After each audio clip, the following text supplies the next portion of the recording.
안녕하세요. 오늘도 사연살롱을 찾아주셔서 감사합니다. 저는 30대 초반 여자입니다. 중학생 때 아버지가 사고로 돌아가시고 엄마와 둘이서 이 험한 세상을 살아가는 건 정말 힘들었어요.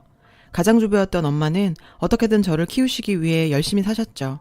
아버지가 살아계실 때는 바깥일은 전혀 해보지 않았던 터라 절 어떻게 키워야 하나 막막하셨을 거예요. 아버지 사고 보상금으로 작은 떡볶이 가게를 열었어요. 평소에 음식 솜씨가 좋았던 엄마지만 처음 시작해보는 장사는 정말 호락호락하지가 않았어요. 믿었던 사람에게 사기도 당하고 장사를 한다고 해도 하루에 매출이 10,000원도 안 되는 날이 빈번할 만큼 힘든 시간도 있었죠.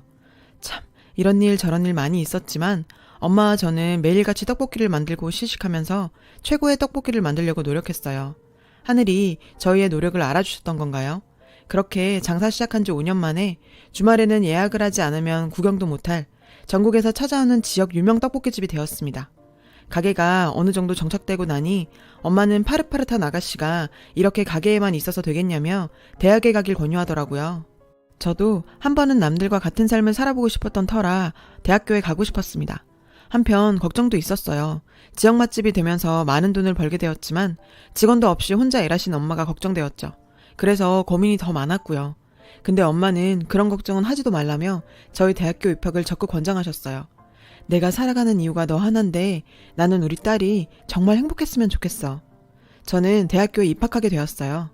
그렇게 다니게 된 대학교는 가게에서 일만 하던 저에게는 새로운 세상이었고 그곳에서 미래의 남편이 될 한 남자를 만나게 되었어요. 학교를 1년 늦게 들어간 저는 군대에 갔다가 복학한 동갑내기인 남편과 같은 수업을 듣게 되었죠. 남편은 학교에 잘 적응하지 못했던 저에게 의지할 버팀목이 되어 주었습니다. 사실 대학교 입학했을 때도 엄마가 걱정되어서 학교 끝나자마자 가게로 가서 일손을 도왔어요. 그래서 동아리 활동이나 과 활동은 한 번도 참석한 적이 없었거든요. 매일 밥도 혼자 먹고 과제도 혼자 하고 아웃사이더 생활을 하고 있던 저에게 말도 걸어주고 관심도 가져주는 남편에게 호감을 느끼게 되었고 저희는 사귀게 되었어요. 늘 학교 마치면 엄마 가게로 가야 하는 저를 남편은 항상 이해해줬어요. 쉬는 날이면 엄마 가게에 와서 일손을 도우면서 데이트를 즐겼는데 제 사정을 배려해서 엄마 일까지 도와주는 모습에 항상 고맙고 듬직했어요. 엄마도 딸이 데리고 온 남자친구가 꽤나 만족스러운 모습이었는지 매번 우리 딸 잘 부탁한다며 용돈도 쥐어주곤 했죠. 대학 졸업 후 남편은 혼자 계신 엄마와 저를 지켜주겠다며 청혼을 했는데 평소처럼 엄마에게도 든든한 사위가 되어줄 거라고 믿은 저는 청혼을 받아들여 결혼하게 되었어요. 시부모님께서도 편모인 저에게 어떠한 편견도 가지지 않고 가족으로 받아주셨고 아버지가 사고로 떠난 후 버팀목이 없던 저희 부녀에게도 새로운 가족들이 생긴 것 같아 든든했습니다. 결혼 후 엄마와 남편과 함께 행복한 나날을 보내던 어느 날 남편은 저에게 한 가지 제안을 했습니다. 자기야, 장모님 이제 나이도 있으신데 장모님 도와서 우리도 가게 확장 한번 해보는 게 어떨까? 프랜차이즈 같은 거 장모님 손맛이면 분명 성공할 거야. 그럼 자기 회사는? 그만두려고? 엄마는 장사 크게 하실 생각이 없으실 텐데 그냥 안전하고 소박하게 가게 하시는 게 엄마 꿈이셔. 몇 번이나 회사 같은 데서 찾아와서 프랜차이즈 하자고 해도 거절하셨는데 할까? 장모님이 언제까지 가게를 쭉 할 수도 없고 저 유명 맛집을 그냥 장모님 댁에서 끝낼 순 없잖아. 자기도 어릴 때보다 장사해봐서 물려받아도 잘할 거고 장모님께 한번 잘 말씀드려보자. 뭐 저도 틀린 말은 아니라고 생각했어요. 평소에도 투자해주겠다며 프랜차이즈 하자는 회사분들이 찾아온 적이 한두 번도 아니고 사실 저 떡볶이 마시면 어디 내놔도 무조건 성공할 수 있다는 자신도 있었거든요. 하지만 엄마 가게를 제 마음대로 어떻게 할 수 있는 일도 아니었고 엄마에게 의사를 물어봤어요. 엄마, 이서방이 가게 프랜차이즈화에 대해서 얘기하던데 엄마 어떻게 생각해? 예진아, 사실은 얼마 전에 너희 시어머니한테도 투자할 테니 가게 확장할 생각 없냐고 전화가 왔더라. 난감해서 얼머부리긴 했는데 남편이 저에게 말하기 전에 시어머니에게 전화가 왔다고 하더라고요.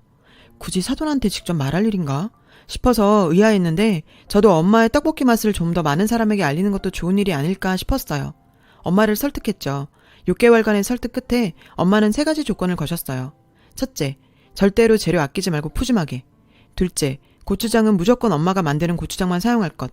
셋째, 무엇보다 무리하게 사업 확장하지 말고 감당할 수 있는 수준으로. 이 3가지만 지키면 떡볶이집 프랜차이즈에 동의하겠다고 하셨습니다. 본인의 떡볶이에 자부심을 가지고 있었던 엄마는 남편에게 이 3가지만 꼭 지켜달라고 부탁했어요. 저 역시 엄마와 함께 키워온 가게인 만큼 명성에 누가 되고 싶지 않았어요. 그렇게 오픈하게 된 2호, 3호 매장은 정말 성공적이었어요. 엄마의 떡볶이집이 체인점을 열었다는 소문은 SNS를 통해 빠르게 퍼지더라고요. 평소 먹고 싶어도 본점을 예약하지 못해서 먹지 못한 사람들이 줄을 이었어요. 본점의 기술을 그대로 이어받은 체인점들도 성공적으로 자리 잡을 수 있었어요. 걱정이 많던 엄마도 우리 딸 우리 사위 장하다며 칭찬해 주셨죠. 이후 3호점의 성공에 너무 취했던 건지 남편은 엄마가 했던 당부를 무시한 채 바로 다음 체인점을 준비했습니다. 자기야, 너무 무리하는 거 아니야? 일단 2, 3호점부터 제대로 관리한 다음에 늘리는 것도 늦지 않잖아. 엄마도 무리하게 늘리지 말라고 하셨잖아. 무슨 소리 하는 거야. 물 들어올 때 너 저어야지.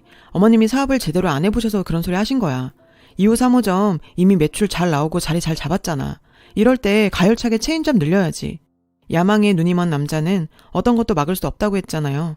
이미 성공을 맛본 남편은 멈출 줄을 몰랐습니다. 장모님, 4, 5호점도 바로 준비할 생각이니 고추장을 좀 더 준비하셔야 할 것 같은데요. 자네, 내가 무리하게 하지 말고 감당할 수 있을 수준으로 하라고 하지 않았나. 지금 내가 준비할 수 있는 고추장 양은 3호점까지니 그런 줄 알게. 엄마는 고추장을 더 만들어내는 건 무리라며 단호하게 거절하셨어요. 떡볶이에 들어가는 고추장 레시피는 저에게도 아직 전수해주지 않았어요. 그만큼 엄마께서 비밀리에 간직하고 계셨죠. 매년 한 번 1년 동안 쓸 고추장을 만들었거든요.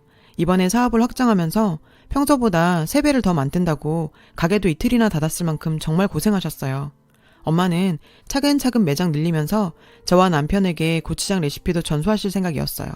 남편은 엄마의 만류에도 불구하고 4, 5호점을 오픈해버렸습니다. 남편의 무리한 사업 확장에 엄마는 너무 실망하셔서 마음에 상처를 입으신 듯 했고, 저 역시 사업 시작 전 엄마의 의견을 전적으로 반영하겠다는 남편이 180도 바뀌어버린 모습에 도저히 이렇게는 넘어갈 수가 없었어요. 자기, 나랑 말 좀 하자. 자기 사업 시작 전에 엄마랑 했던 약속 잊었어? 엄마 떡볶이잖아. 엄마 의견 전적으로 반영해주기로 한 거 아니야? 엄마가 분명히 안 된다 했는데 멋대로 그렇게 해버리면 어쩌자는 거야. 아니, 동네에서 가게만 하시던 분이 뭘 알겠어. 지금 사업이 한참 가속도가 부는데 여기서 멈추라고? 정말 그렇게 생각해? 지금 누구 때문에 이렇게 가게가 컸는데 오히려 칭찬해줘도 모자랄 판에 그깟 고추장 하나 못 만들어준다고 그러시는 게 말이 돼?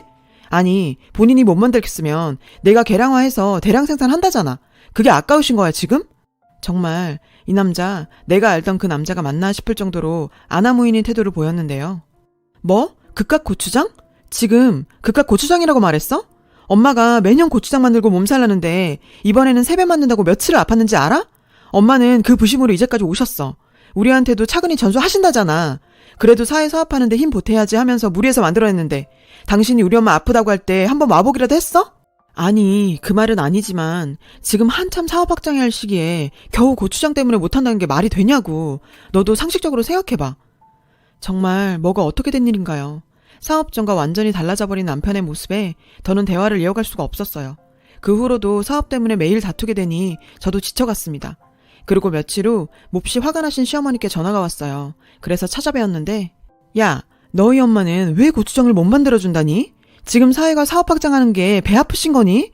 왜 그깟 고추장 때문에 가게를 못 늘리게 막고 있느냔 말이야. 정말 어이가 없는 시어머니 태도에 저도 더 이상은 참을 수가 없었어요. 어머님, 말씀이 정말 심하시네요. 이미 남편도 엄마 의견 따르겠다고 약속하고 시작한 사업이고 2, 3호점 성공한 것도 엄마가 이뤄놓은 명성 때문에 된 거잖아요. 엄마 판단에 지금 더 늘리는 건 무리가 있다고 생각하니 말리시는 거 아니겠어요? 참 어이가 없구나.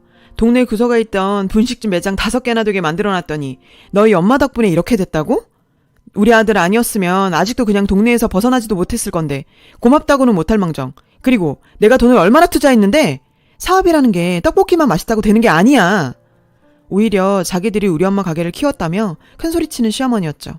더는 이런 의미 없는 대화를 하고 싶지 않았던 저는 그냥 집으로 돌아와 버렸어요.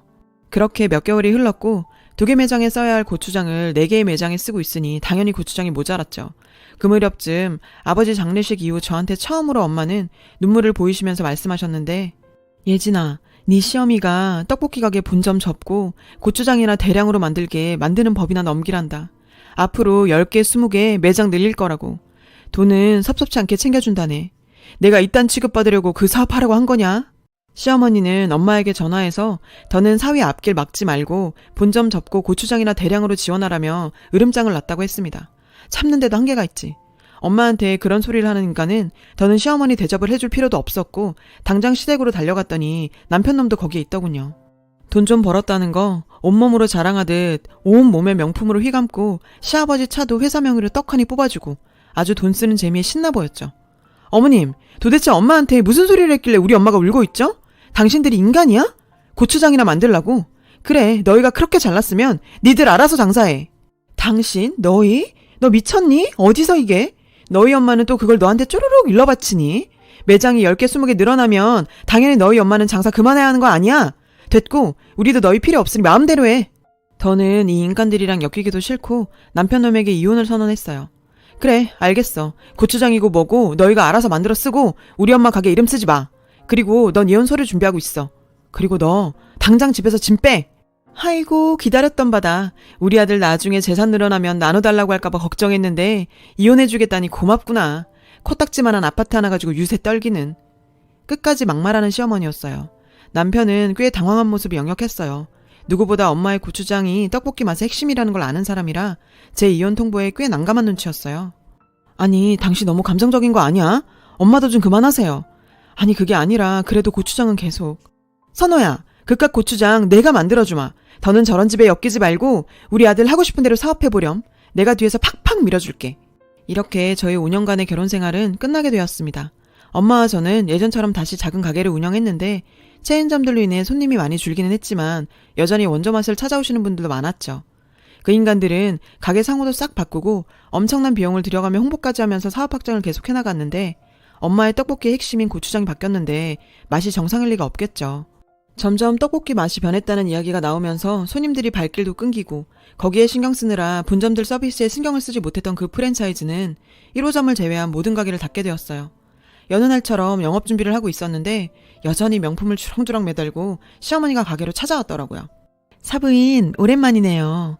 다름이 아니라 우리 아들이 이혼은 했지만 그래도 정이라는 게 있는데 고추장만 주면 어떡해. 뻔뻔하기도 짝이 없는 시어머니의 모습에 엄마도 어처구니가 없었는지 한마디 하셨어요. 저기요, 저는 댁 같은 사돈 둔 적이 없어요. 나와 우리 아이에게 상처만 준 인간들 사돈으로 생각한 적 없으니 당장 나가세요. 사부인, 제발 한 번만 도와주세요. 제가 전부 잘못했어요. 제가 이렇게 빌 테니 제발 우리 아들 한 번만 살려주세요. 맨날 술만 마시면서 죽는다고 해요. 사부인, 제발 한 번만. 엄마에게 무릎 꿇으면서 용서를 비는 시어머니였어요. 저렇게 생각 없이 명품 주렁주렁 달고 와서 음식이나 만든 사람에 대한 예의는 역시 하나도 없어 보였어요. 그러면서 자기들 급하니까 고추장 좀 내달라는 모습을 보니 아직 정신 차리려면 멀었구나 싶었어요. 거기 아주머니, 당신이 당신 아들 망친 거야. 당신만 그렇게 나서서 설치지만 않았어도 내가 당신 아들 좀 고쳐 써보려고 했는데 당신 때문에 도저히 안 되겠더라. 거봐, 자기 아들 다 죽어간다면서도 아직 명품이야 주렁주렁 달고. 엄마는 더는 얘기할 것도 없다며 당장 꺼지라고 시어머니를 내쫓았고 소금 내오셔서 더러운 기운 쫓아내야 한다며 소금까지 뿌리셨습니다. 결국 그 인간의 가게는 폭삭 망했고 시어머니께서 무리하게 사업 확장하느라 빌린 돈 때문에 집도 날리고 아직 빚더미에 앉아서 헤어나오지 못하고 있다고 해요. 5년간 함께 살았으면 어느 정도 정이 남았을 법도 한데 마지막에 그 인간들이 보인 악마 같은 모습에 정말 그렇게 망해버린 모습조차 통쾌하게 느껴지더라고요. 처음엔 분명 그런 사람들이 아니었는데 욕망에 사로잡혀서 황금알을 낳는 거의 배를 갈라버린 그 심보와 친정엄마의 레시피 덕으로 사업 성공 후에 마음이 완전 변해버려서 엄마의 피땀으로 만든 성과를 마치 자기 것 마냥 구는 인간들에게 인과응보인 거죠. 이렇게 되고 나니 엄마가 왜 고추장도 찬찬히 전수하려 하신 건지 무리하게 사업 확장을 안 하시려 했던 건지 다 이해돼요. 저는 이제 엄마에게 고추장 레시피도 전수받고 점차 가게도 하나씩 늘릴 생각도 하고 있어요. 엄마의 고추장만큼이나 깊고 뚝심 있게 당차게 살아보려고 합니다. 긴 글 읽어주셔서 고맙습니다. 여러분도 행복하세요. 여러분, 사연 댓글에 응원과 현명한 조언 부탁드려요. 좋아요와 구독은 저에게 큰 힘이 됩니다. 오늘도 좋은 일 가득하세요.